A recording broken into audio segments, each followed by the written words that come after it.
Abbiamo posto nelle mani di Dio il desiderio di eleggere il nuovo successore di Pietro, il vescovo di Roma. E sono stato scelto senza alcun merito e con timore e tremore vengo a voi come un fratello che vuole farsi servo della vostra fede e della vostra gioia.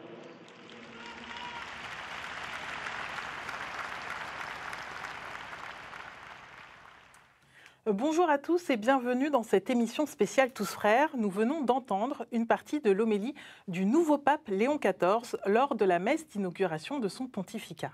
Léon XIV succède donc au pape François. Beaucoup disent que le nouveau souverain pontife est dans la lignée de François. Et Muriel, on a un invité en Martinique qui va répondre à toutes nos questions. Exactement, c'est Monseigneur David Macaire, archevêque de Fort-de-France. Bonjour Monseigneur et merci beaucoup d'être avec nous. D'ailleurs, vous allez nous accompagner tout au long de cette émission. Alors, lors de sa messe d'inauguration au Vatican, Léon XIV a donné le ton de son pontificat en dénonçant une économie, je cite, qui exploite les ressources de la terre et marginalise les plus pauvres. Est-ce que ça veut vraiment dire qu'il s'inscrit dans la lignée du pape François ? Oui, oui, bien sûr. Mais de toute façon, c'est pas une surprise. J'espère aussi qu'il y a une discontinuité, c'est la nouveauté de l'esprit. Et le pape François nous a guéris de cette immaturité de vouloir finalement avoir un François II ou un Benoît XVI II ou un Jean-Paul II, etc. À chaque fois, l'Esprit Saint nous surprend. Oui, il sera absolument dans la continuité du pape François, mais ce ne sera pas un François numéro 2. Enfin, c'est évident. Et il y a à ce niveau-là, j'ai envie de dire, et puis avec l'aide avec de la grâce, et puis il y aura quelque chose de totalement nouveau qui va à la fois nous surprendre, mais dans la continuité. Oui. Et le pape Léon, il fait partie de l'ordre de Saint-Augustin, c'est donc un religieux comme vous, Monseigneur Macaire. Est-ce que ça va influencer sa manière de gouverner l'Église d'après vous ? Alors, c'est certain que le jésuite qui a précédé, ça a influencé sa façon d'être, ça a façonné son être personnel. Et justement, il y a quelque chose de charismatique, au sens où l'homme qui est choisi, il y va avec tout ce qu'il est, son passé, sa formation. Le pape Léon XIV, il a plusieurs fois déjà cité Saint-Augustin, à notre plus grande joie, parce que vous savez, les dominicains, nous aussi, nous vivons sous la règle de Saint-Augustin. Avec d'autres religieux, nous ne sommes pas les seuls. Et donc, il a souvent cité ce grand maître déjà et fait référence à cette sagesse immense de Saint-Augustin qui est une bibliothèque dans les bibliothèques chrétiennes et théologiques. Et ça fait à peu près un mois que le pape Léon XIV est à la tête de l'Église. Y a-t-il un mot ou une action qui vous a déjà marqué ? Je pense que son humilité, c'est plutôt une attitude, son humilité. Puis, on le disait au début de l'émission, il a tout de suite parlé des ponts plutôt que des murs. Et pourquoi ? Parce que il est dans la continuité de François, mais parce que le monde est encore plus divisé, si j'ose dire, et que l'annonce prophétique de faire des ponts plutôt que des murs restera malheureusement assez longtemps sur nos lèvres de pasteurs et de chrétiens. Parce que le monde va à sa perte, il se divise, tout royaume divisé va à sa perte, disait notre Seigneur Jésus, même chose. Et donc il va insister sur la paix. Il a tout de suite été dans ce sens, la paix dans le monde, avec toutes ces guerres qui commencent à emprisonner nos esprits, nos situations sociales, à tous les niveaux et au niveau international en particulier. Le pape Léon, c'est un missionnaire, Monseigneur Macaire. Il a passé 20 ans de sa vie au Pérou. Est-ce que vous pensez que ça va lui permettre de l'encourager à s'intéresser aux périphéries et peut-être aux territoires d'outre-mer, du coup ? Bien évidemment. En même temps, je pense que quand on est sur une rive, peut-être on voit mieux l'autre rive. Je sais pas, il est peut-être pas, il est pas africain, il est pas asiatique, et je pense qu'il saura aussi comprendre les réalités de partout. Mais le fait justement de s'être déplacé, ce qu'il était d'ailleurs pas le cas du pape François qui a fait toute sa vie en Argentine. Mais lui, il s'est déplacé. C'est un Américain qui est parti au Pérou, qui s'est investi, qui a voyagé dans le monde entier comme supérieur général de son ordre.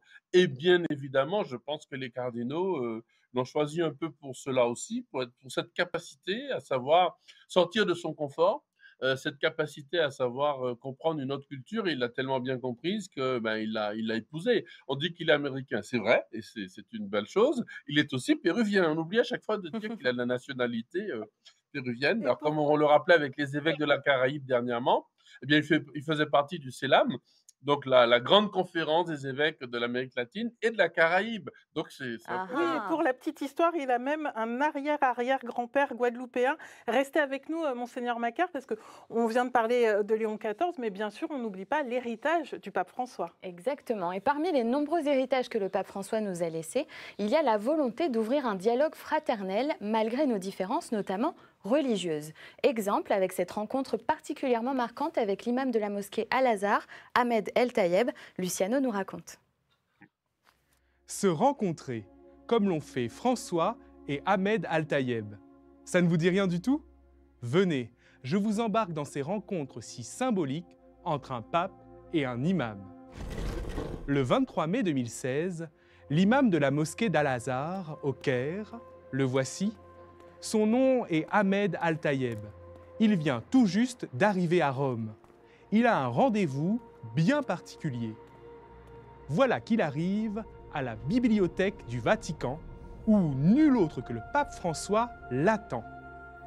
Ils se saluent chaleureusement et s'isolent pour poursuivre leur rencontre en privé. Une grande figure de l'islam qui vient rencontrer le pape. Étonnant, n'est-ce pas? Eh bien, pas tant que ça. Dès le début de son pontificat, le pape François n'a cessé de dire qu'il voulait imiter Saint François d'Assise, l'homme de la rencontre. En effet, c'est Saint François d'Assise qui, il y a plus de 800 ans, en plein dans les violences des croisades, a voulu rencontrer pacifiquement le sultan d'Égypte. Mais revenons au Vatican. Une fois l'échange terminé, le pape offre à l'imam un médaillon de la paix. Puis il dit à Ahmed Al-Tayeb, « Le message, c'est la rencontre. » Et là, sous les yeux du monde entier, se déroule une scène historique. L'évêque de Rome et le grand imam se donnent une accolade fraternelle. Cela aurait pu s'arrêter là. Mais quelques années plus tard, en février 2019, nous retrouvons le pape François ici. Il vient d'atterrir aux Émirats arabes unis. Le pape est là pour participer à la rencontre fraternité humaine avec des représentants des grandes religions du monde. C'est une étape majeure dans le dialogue interreligieux. C'est lors de cet événement que François rencontre de nouveau Ahmed Al-Tayeb. Ils signent un document commun sur la fraternité, un texte qui condamne les violences religieuses et souligne que chacun jouit de la liberté de croyance, de pensée, d'expression et d'action. Voilà l'un des plus beaux fruits de ces rencontres inédites. Et l'un des autres fruits les plus connus, c'est l'encyclique Fratelli Tutti. Ainsi, lorsque le pape François et l'imam d'Al-Azhar se rencontrent, ce ne sont pas seulement deux hommes qui se rencontrent, mais bel et bien deux communautés de croyants qui, au-delà de leurs différences, ont décidé de proclamer à la face du monde que nous sommes tous frères. C'est bien pour cela qu'on en parle encore aujourd'hui. Et nous nous intéressons maintenant à l'héritage que laisse le pape François en Outre-mer. Aller à la rencontre de l'autre, c'est le cœur de l'une de ses encycliques Fratelli Tutti, tous frères, en français, écrite en octobre 2020. Et un an après, qu'est-ce qui se passe? Eh bien, nous voilà dans vos écrans. L'émission existe. Notre héritage du pape François, c'est ça aussi. Et en Martinique, est-ce que cette encyclique a eu un impact, monseigneur? Fratelli Tutti, alors certainement, oui et non, j'ai envie de dire. J'ai un peu réfléchi. Oui, parce que... Non d'abord, parce que c'est le combat. C'est le grand combat. Et l'encyclique elle-même, en tant que texte, est arrivée comme quelque chose d'assez évident, parce qu'on a le nez dedans, le combat de l'unité. Et puis oui, parce que justement... Puis le pape a souligné, alors je vais vous citer une phrase quand même, elle me tient à cœur, parce que le pape, le 30 octobre 2019, j'avais emmené un groupe de Martiniquais à Rome, et pas n'importe lesquels, il y avait beaucoup d'élus, de militants politiques, et nous étions à Rome, assez bien placés d'ailleurs, et le pape a parlé, enfin, dans le message aux Français, mais il y avait que, comme groupe francophone, il n'y avait que nous, donc on était très contents. Il a dit la chose suivante, qui pour moi est prophétique. Il a dit, pour faire jaillir l'espérance du salut au cœur des ténèbres, j'ai bien aimé la petite animation tout à l'heure parce qu'on voyait qu'on partait des ténèbres et on était un petit peu dans les ténèbres aussi à la fin. Mais justement, ces ténèbres sont illuminées par le Christ. Voilà ce que dit le pape. au cœur des ténèbres illuminées par le Christ. Vivez l'hospitalité, ayez une foi audacieuse qui brise les barrières et libère la joie de vivre ensemble. Alors, un peu comme l'encyclique, quand on entend ces phrases, on se dit « Oh, bah, c'est évident ». Et voilà pourquoi j'ai dit non tout à l'heure. En même temps, quand on les met en perspective de la réalité de notre, des difficultés sociétales de nos sociétés, en particulier avec les autres religions, mais aussi entre nous, entre les différentes composantes de nos peuples bigarrés, eh bien, il y a quelque chose de profondément, de particulièrement prophétique et d'efficace, quoi. Et justement, cette fraternité-là, moi je pense par exemple à une image du pape en 2014 où il prend dans ses bras un rabbin argentin, Abraham Skorka, et au marabout qui est responsable de la communauté musulmane d'Argentine. Il venait de prier au mur des lamentations à Jérusalem. Est-ce que ça vous inspire? Est-ce que ça inspire les croyants? Oui, parce que le pape François, sa théologie, et il l'a revendiquée, je crois, elle est dans les actes, elle est dans sa théologie, elle est dans la pastorale, en fait, dans les faits. Certains ont eu beaucoup tort, que le pape François, d'essayer de déduire de la théologie etc., du dogme. Non, lui, il est dans l'acte, il est dans la pastorale. Et c'est pas simplement des gestes qu'il a fait. On sent que ces gestes sont extrêmement sincères. On sent que enfin, il y a de l'amour. Quand il prend dans ses bras ce rabbin, cet imam, il y a de l'amour vraiment. C'est pas juste voilà, pour montrer, faire une belle photo, j'ai envie de dire. Il y a quelque chose de profondément sincère. Enfin, Fratelli Tutti, enfin, c'est évident de le dire. Et puis en même temps, c'est pas juste un texte, c'est pas un texte de donneur de leçons. Et en quoi, justement, ce chemin de fraternité qui a été tracé par le pape, j'ai des images en tête de son passage à Madagascar, en quoi ça annonce aussi la bonne nouvelle et c'est fidèle à l'évangile, justement?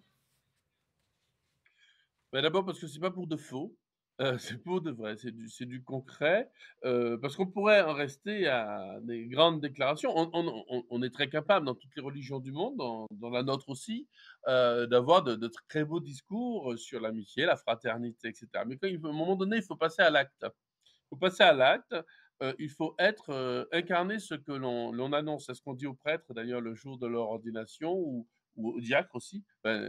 Voilà, veille à vivre ce que tu annonces, à le vivre. Alors de notre mieux, parce qu'avec nos faiblesses, et cetera. Mais à un moment donné, il faut passer à l'acte dans l'amour, dans la charité. Et le pape François, lui, il a voulu montrer et poser des actes. Vous vous rappelez quand il part, d'ailleurs ses voyages, les lieux où il va, les personnes qu'il veut rencontrer, il est allé, il a accompli par lui-même ce qu'il disait. Bon, c'est vrai de tous les papes, mais en particulier quand on parle de fraternité, c'est pas simple dans un monde qui a plutôt tendance au clivage. Eh bien justement, aller à la rencontre de l'autre, c'est une mission qui a été donnée à l'Église par le pape François, mais pas seulement à travers le prisme religieux, on l'a dit. Dès le début de son ministère, il a pris position en faveur des exilés et des réfugiés, un combat qui fait écho aux réalités ultramarines. Exemple avec la CIMAD, cette association en soutien aux migrants, c'était en Guadeloupe en 2023. 22 heures, équipés de seaux, de cols et de balais, Mathias et les bénévoles de la CIMAD arpentent les rues de Pointe-à-Pitre. Donc là, on est en train de coller des affiches pour notre campagne migrants, migrantes, humains avant tout. Le but, c'est de sensibiliser dans l'espace public au fait que les personnes migrantes, ici comme ailleurs, elles participent à la vie de la société, à l'économie de la Guadeloupe comme tout un chacun et qu'elles ont autant leur place que les autres. Changer l'image des migrants, rappeler qu'ils sont intégrés à la société guadeloupéenne, c'est le message de sensibilisation de la CIMAD. Selon l'organisation, la plupart des migrants viennent des îles voisines, comme la Dominique, située à 100 km de la Guadeloupe, ou encore Haïti, à plus de 1200 km. Aujourd'hui, il nous semble que la Guadeloupe, comme d'autres sociétés, c'est aussi une société qui a été construite par des migrations récentes dans les dernières décennies. Mais pour autant, c'est vrai qu'on questionne peu et qu'on parle peu de comment peuvent vivre parfois des gens qui vivent parmi nous mais qui n'ont pas de papier. Il y a beaucoup d'injustices, beaucoup de discrimination, beaucoup de situations difficiles qui sont un peu mises sous le tapis. Défendre la dignité et les droits des personnes réfugiées et migrantes, quelles que soient leurs origines, est inscrit dans l'ADN même de la CIMAD. La CIMAD possède une antenne en Guadeloupe depuis 2014, avec une vingtaine de bénévoles qui ne cesse de multiplier les actions en faveur des migrants. Bonjour, je vous attendais. Marie-Kelly est bénévole depuis 2 ans au sein de la CIMAD. Elle accueille une maman très inquiète. Cette Haïtienne vient alerter Marie-Kelly sur ses difficultés. Je suis venue en Guadeloupe depuis 2008 avec garçon moi, mais nous pas ni papier. Il est à l'école, il a 15 ans. Des histoires difficiles comme celle-là, Marie-Kelly en entend tous les jours. Pourtant, elle n'a jamais songé à quitter la CIMAD. En tant que chrétienne à la CIMAD, lorsque je reçois un usager, je vois avant tout un frère et je l'aide dans toutes ses démarches. En fait, j'essaie de voir quelles sont les possibilités. Mais moi, je vois au-delà de la situation. Mais surtout, je l'encourage parce que souvent, ils arrivent, mais ils sont désespérés. Ce n'est pas facile. Mais notre but à la CIMAD n'est pas de leur vendre du rêve. C'est vraiment de les accompagner, de les alerter sur ce qu'ils risquent s'ils ne font pas des démarches ou alors s'ils ne vont pas jusqu'au bout de leur démarche.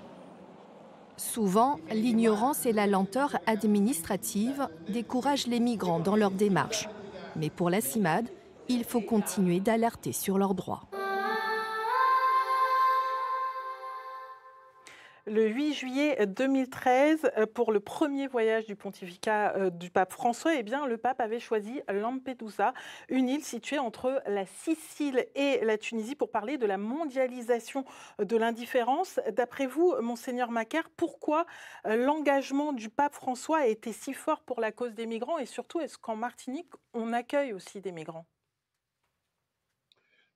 D'abord, j'entendais un reportage dernièrement assez fin qui expliquait que lui-même est issu de l'immigration italienne en Argentine, et que toute sa famille est marquée par la migration. On sait que je crois que son grand-père, ou son père a échappé à un naufrage, justement, dans l'Atlantique, pas dans la Méditerranée. Donc, on vient de revoir cette image du pape qui lance cette gerbe dans l'eau et qui a été marquée. Et puis, je crois que le pape François nous a ramené à une certaine réalité. Alors, vous savez, l'impérialisme idéologique, d'une certaine façon, de voir les sociétés occidentales avec cet égoïsme croissant. Il y a une part de gâteau à partager. Du coup, plus il y a du monde, eh bien, moins on aura de la part de gâteau. Et donc, on a peur des migrants, on a peur de ceux qui viennent. Ici, aux Antilles, c'est quand même assez fort comme sentiment, dans un premier temps. Mais après, dans le concret, lorsqu'on a un homme, une femme devant soi qui meurt de faim, qui est dans la rue, ou qui meurt concrètement dans la Méditerranée, même si je n'y suis pas, le pape nous dit, bon, ben, c'est bien beau, toutes les grandes idées géopolitiques et idéologiques, surtout quand elles viennent d'un certain égoïsme. Maintenant, les idées géopolitiques sur, voilà, chacun chez soi, il faut améliorer le peuple, enfin bref, toutes ces idées-là. Mais lorsqu'il y a quelqu'un en face de vous, ben, il a rappelé d'ailleurs dans Fratelli Tutti, le bon samaritain. Le prochain, c'est le prochain. Et là-dessus, c'est très concret. D'ailleurs, dans la Bible nous rappelle notre propre condition d'immigré. Nous, dans l'Exode, elle dit « Souviens-toi que tu as été immigré ». En quoi le pape François, de façon très rapide, s'il vous plaît, monseigneur, a-t-il rendu cette parole concrète dans son pontificat ? Il n'a cessé de le rappeler d'abord. C'est le rôle du pape de parler. Donc, il a cessé de le rappeler. Il a posé des actes. Au-delà de ces actes, ces actes sont à la fois sincères, comme je disais tout à l'heure, puis des signes très profonds. Dans ce que vous avez montré, dans les grandes statues qu'il a fait mettre à Rome, dans le fait d'avoir ramené des migrants, d'avoir choisi de privilégier les pauvres et de privilégier ceux qui sont dans ces grandes fragilités. Tout son pontificat était tourné vers cette réalité. Mais en fait, c'est vers le ciel qui nous a emmenés. Il ne faut pas l'oublier. Le ciel, c'est de tendre la main à celui qui est plus pauvre. Ah. Fratelli Tutti a marqué l'outre-mer, et une autre encyclique a eu un impact considérable sur nos territoires. Laudato Si, loué sois-tu, un texte sur la sauvegarde de notre maison commune, la terre. En 2020, nous sommes allés en Martinique et à La Réunion pour découvrir le label Église verte. En Martinique, dans le jardin paroissial au quartier Redoute de Fort-de-France, Nicole vient s'assurer que la phase plantation de l'atelier Nature et Découverte prend forme avec ses adolescents en 3e année de catéchisme. C'est aussi une activité plaisante qui me permet d'apprendre à planter. Donc, je pourrais le reproduire peut-être après avec mes parents. Cette activité agroécologique leur donne effectivement la dimension de la création, ce que Dieu nous a donné, puisqu'il faut restaurer la nature aujourd'hui. On ne peut pas planter pour planter. On leur dit il faut qu'on plante à dimension humaine. Ce potager fait la fierté des adolescents et des paroissiens qui aiment aussi y retrouver le jardin créole d'antan. Après les enfants du Caté, Nicole a rendez-vous à l'Arche, une association qui accompagne les personnes porteuses de handicap. Ici, les résidents cultivent un jardin partagé biologique. C'est un bel exemple parce que c'est ce que le pape nous demande dans l'encyclique Laudato Si. On prend soin de soi, des autres et de la création. Nous en sommes les gardiens. Donc la personne qui est porteuse de handicap, elle entre aussi dans cette démarche-là. On est gardien de la terre. L'Église nous a mis à disposition un bout de terrain pour qu'on puisse faire notre jardin partagé. Nous plantons beaucoup d'aromates, nous plantons aussi tout ce qui est laitue, des poivrons, tout ce qui peut nous aider à faire notre cuisine pour les petites tables. Les Petites Tables, c'est un restaurant solidaire et au menu des repas préparés avec les produits cultivés du jardin. Les créations de jardins ont la priorité, mais dans le cadre du label Église verte, d'autres actions sont menées. Journées thématiques et émissions radio sur l'environnement, Nicole suit ces projets et en développe d'autres, car le label Église verte doit être renouvelé tous les ans auprès de l'association au niveau national. Il y a encore beaucoup de travail, surtout pour entrer dans la dynamique au niveau du mode de vie et entrer dans la conversion intégrale, comme demande le pape François. Mais nous avons des petits projets et des petits pas. Le chantier santé et bien-être d'Ecclésiam 2020 a permis au diocèse de Martinique d'atteindre le niveau figuier du label Église verte. À La Réunion, des actions sont menées en faveur de cette conversion écologique, comme à la paroisse de Savannah à Saint-Paul. Herman est conseiller écologue. Son objectif, sensibiliser ces jeunes à la préservation de la nature. Nous allons aller planter ces plantes, comme on dit, parce que en fait, c'est ça qui nous permet déjà de nous soigner, de nous nourrir, et nous permet aussi de respirer. Après la théorie, place à la pratique. Dans le jardin de l'église, les enfants apprennent à mettre en terre les plantes médicinales, heureux d'avoir accompli un geste pour la nature. À la paroisse de Savannah, sans attendre le label Église verte, des projets sont menés depuis plusieurs années. Le père Jannick s'est inspiré de l'encyclique Laudato Si du pape François pour enseigner le respect de la terre nourricière. J'aime bien cette encyclique-là parce qu'elle fait bien le lien entre l'homme, son cadre de vie, la nature et ce qu'il faut faire pour qu'il s'épanouisse et non pas qu'il se dégrade. Et là, il y a du boulot à faire. Du boulot à faire, à commencer par éveiller les consciences. Pendant la messe, dans son homélie, le père Jannick interpelle les fidèles sur la sauvegarde de la maison commune. Eh bien, toute cette beauté, toutes ces merveilles se dégradent. Chaque action compte pour la sauvegarde de cette maison commune. Nous avons reçu un jardin des mains de Dieu, a dit le pape François. Nous ne pouvons pas laisser un désert à nos enfants. Alors, Monseigneur Macaire, je ne vous demande pas si vous êtes fier de l'initiative des fidèles martiniquais, mais est-ce que cette initiative s'étend sur tout le diocèse? Je vois que vous êtes content. Ah oui, plaisir de les voir, plaisir aussi de revoir quelques paysages de la Réunion et aussi ce travail qui est fait. Oui, c'est un gros chantier qu'on a lancé il y a déjà 7-8 ans, voilà, avec beaucoup de réalité, des écoles qui se sont investies. Et puis on n'a pas parlé dans le reportage le diocèse aussi a investi au sens propre pour avoir des panneaux solaires partout, là où c'est possible. Et un gros investissement, mais aussi une grosse transformation pour que nous puissions avoir une énergie la plus décarbonée possible. Vous savez que le Vatican est, à la demande de Benoît XVI, le premier État qui est du point de vue décarboné presque total, puisqu'ils ont veillé à planter énormément d'arbres un peu partout dans le monde, de façon à compenser les dépenses énergétiques du Vatican. Et c'est pas mal. Alors, c'est symbolique parce que c'est tout petit, mais c'est pas mal vu non plus. D'ailleurs, nous sommes tout à fait dans ce lien. D'ailleurs, le pape François, il voulait prendre aussi soin du poumon vert de la Terre, l'Amazonie. Il a créé un synode, le synode de l'Amazonie, en 2019, où il a rencontré des peuples indigènes. Ça concerne directement la Guyane, par exemple, avec sa population amérindienne. Est-ce que vous pouvez nous dire pourquoi c'est important pour nous de tirer des leçons des cultures ancestrales d'outre-mer ? Alors d'abord, on n'a pas changé de sujet par rapport à Fratelli Tutti, c'est-à-dire que tout est lié.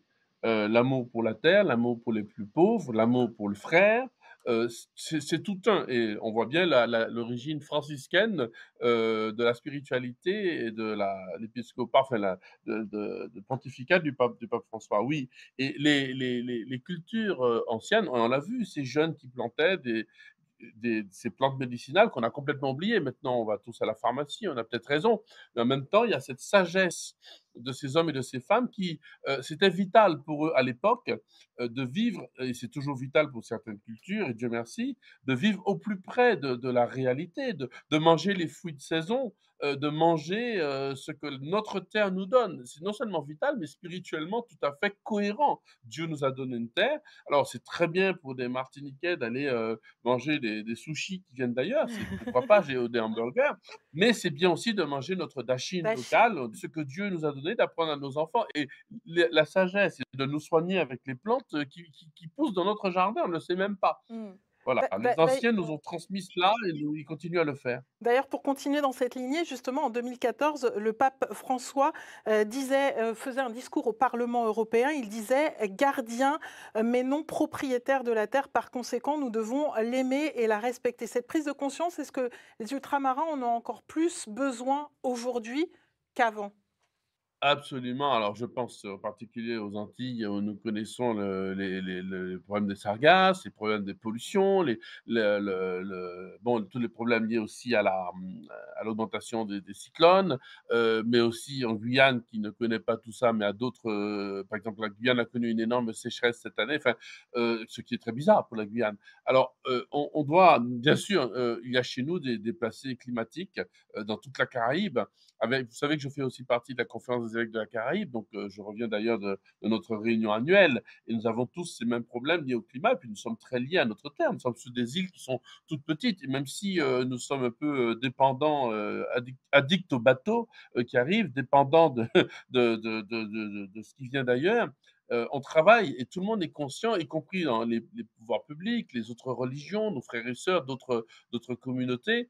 Nous sommes tout à fait conscients qu'il nous faut que Laudato Si, en fait, est un phare social pour tous les hommes de bonne volonté. D'ailleurs, cette encyclique est adressée à eux aussi.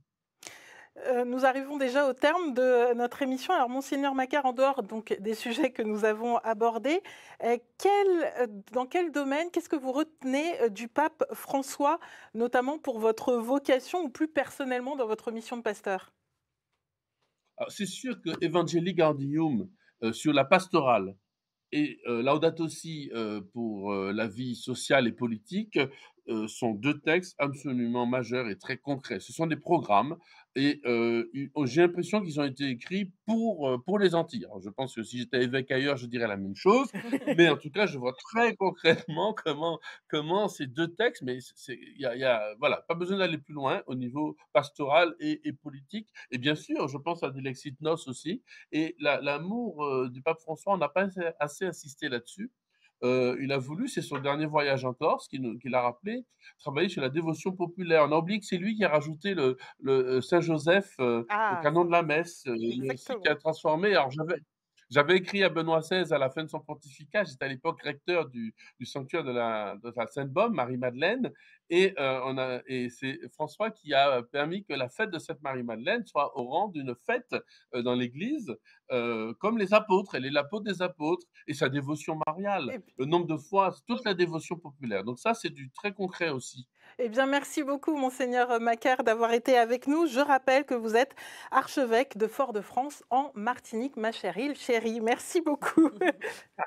Quant à nous, nous avons choisi une citation qui nous a particulièrement touchés pendant les JMJ 2023 à Lisbonne, Muriel. Ayez le courage de remplacer les peurs par des rêves. Ne soyez pas des administrateurs de peur, mais des entrepreneurs de rêves. Eh bien, nous allons nous y atteler. Les territoires ultramarins ont été marqués par l'héritage du pape François dans sa lignée. Nous souhaitons au pape Léon XIV de continuer de guider l'Église sur un chemin d'espérance. Et nous vous laissons sur une image de la complicité qui existait entre ces deux hommes, serviteurs de notre foi et de notre joie. Belle journée à vous et à bientôt.